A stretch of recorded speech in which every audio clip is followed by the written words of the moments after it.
Salut la compagnie, c'est Jules Melon et aujourd'hui on se retrouve pour un petit podcast en solitaire afin de varier les plaisirs et les formats, c'est les vacances, ne nous privons pas, pour vous parler d'un film sorti sur Netflix ce vendredi et que j'attendais avec une certaine impatience, ma foi, Les 7 de Chicago ou The Trial of the Chicago 7 en VO, réalisé par un certain Aaron Sorkin qui nous propose son second long métrage derrière la caméra mais qui est plus reconnu en tant que scénariste de talent, puisqu'il avait fait notamment le Social Network de David Fincher.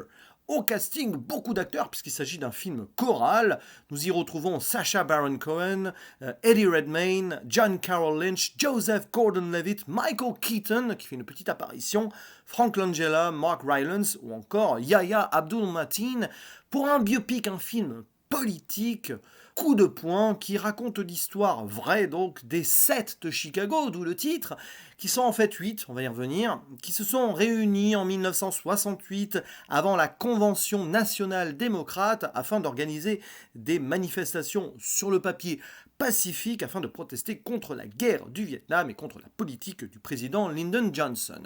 Sauf qu'évidemment, les choses ne se sont pas déroulées comme ils l'avaient prévu, avec la police un petit peu sur les dents, etc. Et ils se retrouvent, c'est le centre du film, convoqués pour un procès où ils vont devoir défendre leurs droits et mettre en lumière les soucis de la nation tout entière. Et c'est très important de voir un film ici qui parle de ce qui s'est déroulé il y a 50 ans. C'est un devoir de mémoire, d'histoire, un film de civilisation comme je les aime. Cependant, j'ai toujours eu des réticences avec les films de procès. Je ne suis pas super fan ni friand. Et donc, j'étais curieux de voir ce que ça pourrait donner, d'autant plus que les retours étaient assez excellents jusque-là. Et autant l'avouer, c'est très bien, c'est super rythmé, les dialogues sont forts, le montage est réussi. Aaron Sorkin réalise le tour de force de nous mettre tous les protagonistes en avant, enfin, pas forcément de façon égale, mais chaque personnage a son importance, et on ne voit pas le temps passer sur 2h10 là-dessus.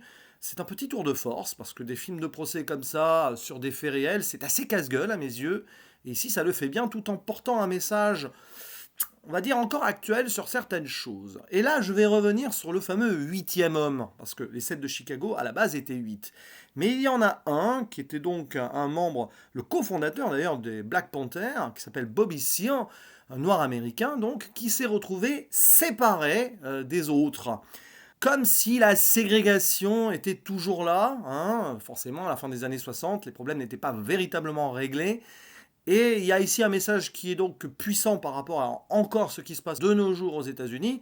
Et c'est un film assez somme sur les problèmes civilisationnels américains de cette époque, qui ont toujours un écho aujourd'hui.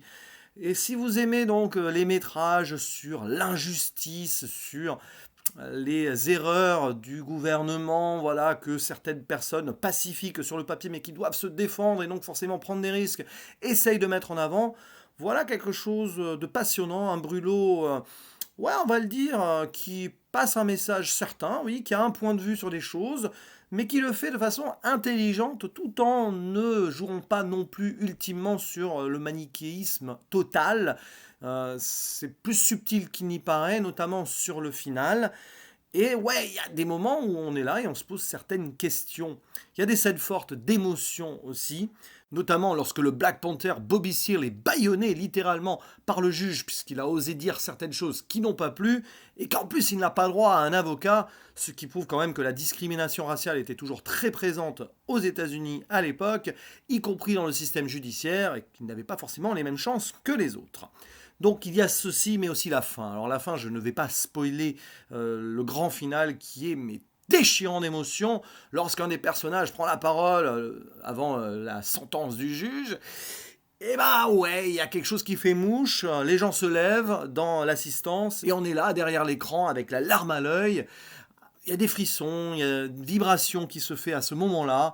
Et quand un film se termine ainsi, on ne peut dire qu'une chose, oui, c'est réussi, bravo, monsieur Aaron Sorkin. Après, il y a quelques petits bémols quand même, sur une réalisation qui parfois fait juste simplement téléfilm, un petit peu quand même, qui n'est pas brouillonne pour autant, mais qui ne prend pas un risque ultime. On voit bien que le monsieur n'est pas réalisateur de métier. Par contre, il sait raconter son histoire. La narration est très bonne. Le montage est plutôt bien géré, notamment sur certaines images d'archives, distillées ici de façon très subtile, et aussi les points de vue différents des personnages. Lorsque quelqu'un raconte quelque chose, on revient dans le passé, ou au début, la présentation des personnages en forme d'écho, j'aime beaucoup ça. Mais après, voilà, ça reste un film assez sage sur le plan formel, mais qui est très fort et brûlant sur le fond. Oui, c'est à voir, c'est pas non plus la réussite ultime de cette année, clairement, mais j'avais envie d'en parler ici brièvement, sous un autre format, donc tranquille, pour vous inviter à le voir, si vous avez la plateforme Netflix, évidemment. Ça fait réfléchir, et en tant que prof d'anglais, il ne serait pas exclu que plus tard, j'utilise certaines scènes de ce film afin de faire travailler certaines choses à mes élèves. C'est tout ce que j'avais à dire, donc plus court que d'habitude, puisque format oblige, sans la caméra, je m'agite moins dans tous les sens, et c'est plus direct, plus formel. Tout ce que j'avais à dire donc sur ce film Netflix, Les 7 de Chicago.